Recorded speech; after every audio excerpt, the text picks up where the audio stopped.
They called him Jesus. He came to love, heal and forgive. He lived and died to buy my pardon. An empty grave is there to prove my Savior lives. Because he lives, I can face tomorrow. Because he lives, all fear is gone. Because I know who holds the future, and life is worth the living just because he lives. Okay, we're on John chapter 12. I'm sorry I'm late on this, but I haven't had a chance up until now. Alright, here we go with John 12. Then Jesus, 6 days before the Passover, came to Bethany, where Lazarus, which had been dead, whom he raised from the dead. There they made him a supper, and Martha served. But Lazarus was one of them that sat at the table with him. Then took Mary a pound of ointment of spikenard, very costly, and ointment the feet of Jesus, and wiped his feet with her hair. And the house was filled with the odor of the ointment. Then said one of his disciples, Judas Iscariot, Simeon's son, which should betray him, why was not this ointment sold for 300 pence and given to the poor? This he said, not that he cared for the poor, but because he was a thief, and had the bag, and bore what was put therein. Then said Jesus, let her alone. Against the day of my burying has she kept this. For the poor always ye have with you, but me you have not always.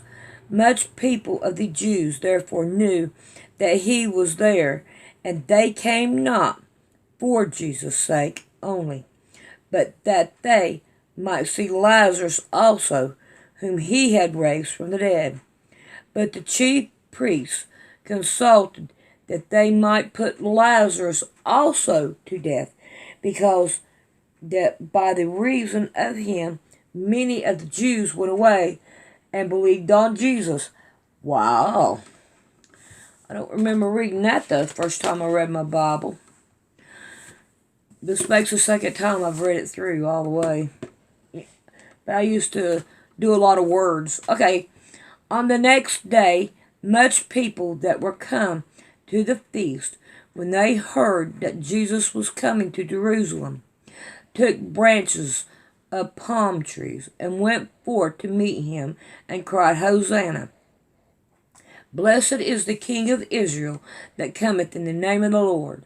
And Jesus, when he had found a young ass set thereon, as it is written, Fear not, daughters of Zion.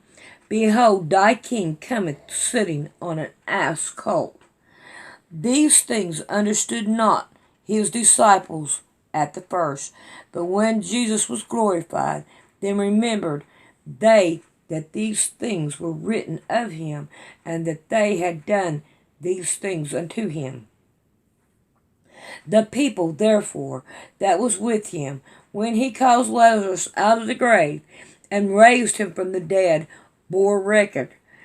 For this cause the people almost met him, for they that heard that he had done this miracle Just think of all the people who he would have, that them Jews would have had to kill because of Lazarus. Just think about the crowd that was outside his tomb. All right.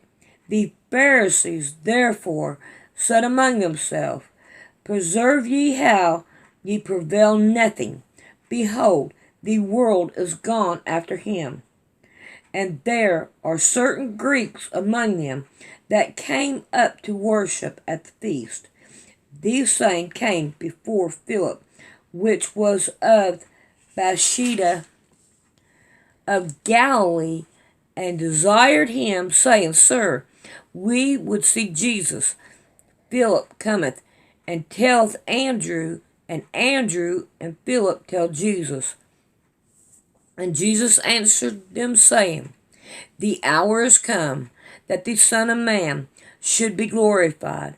Verily, verily, I say unto you, except a corn of wheat fall into the ground and die, and abideth alone, but if it die, it bringeth forth much fruit.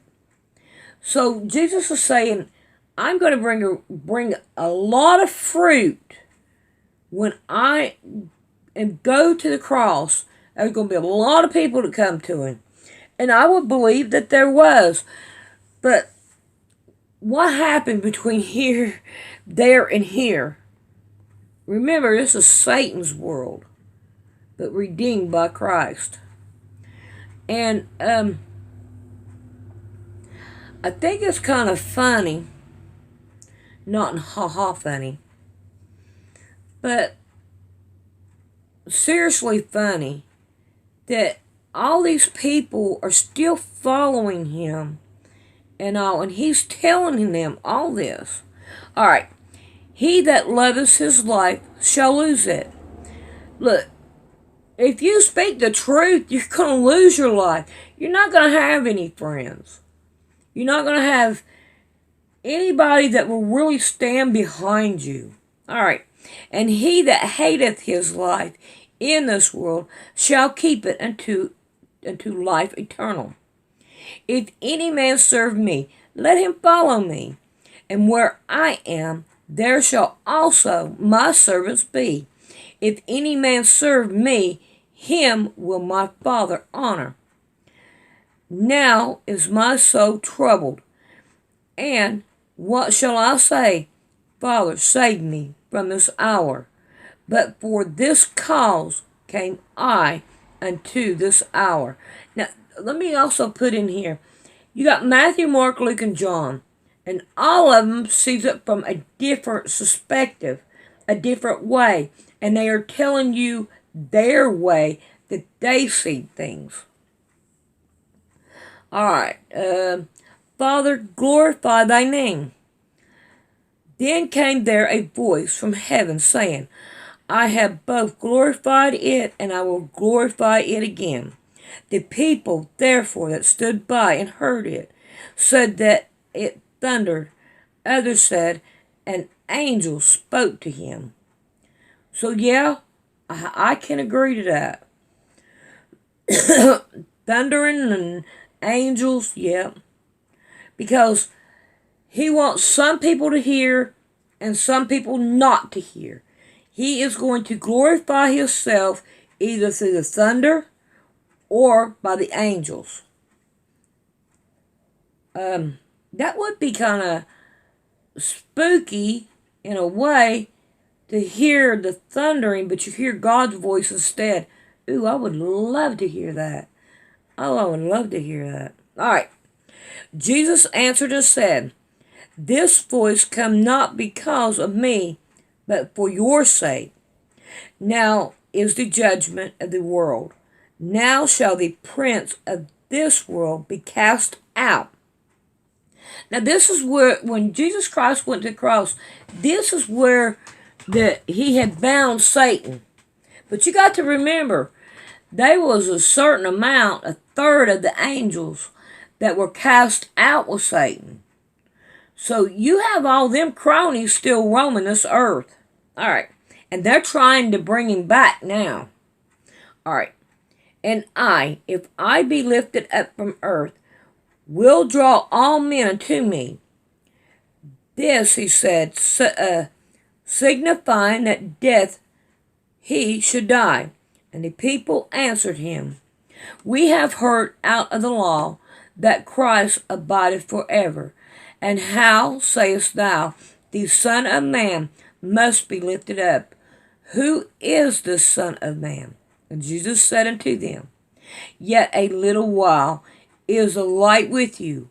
Walk while ye have the light, lest darkness come upon you. For he that walketh in darkness knoweth not whither he goeth.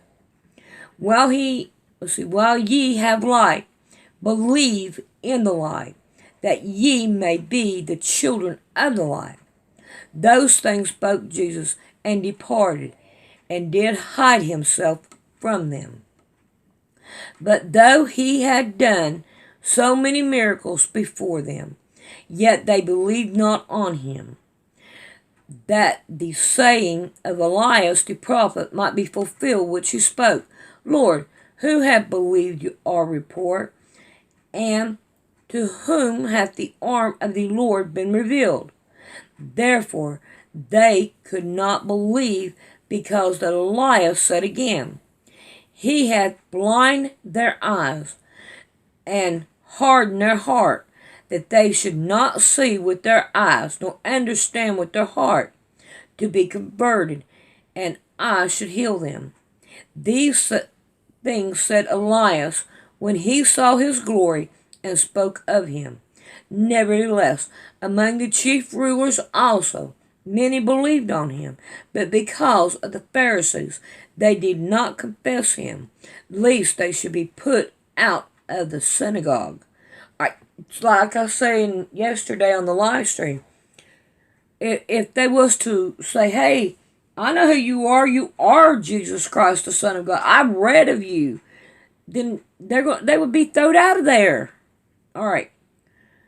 For they love their praise of men more than the praise of God. I'd rather have the praise of God. Jesus cried and said, He believeth on me, believeth not on me, but on him that sent me. So in other words, if you believe in him, then you also believe in the Father. You believe in the Father more than you do him. But now you have to go through him in prayer. I mean, he that believeth on me, believeth not on me, but on him that sent me. Before you believe me, you are to believe the Father. And he that seeth me, seeth him that sent me. I am come a light into the world, that whosoever believeth on me should not abide in darkness.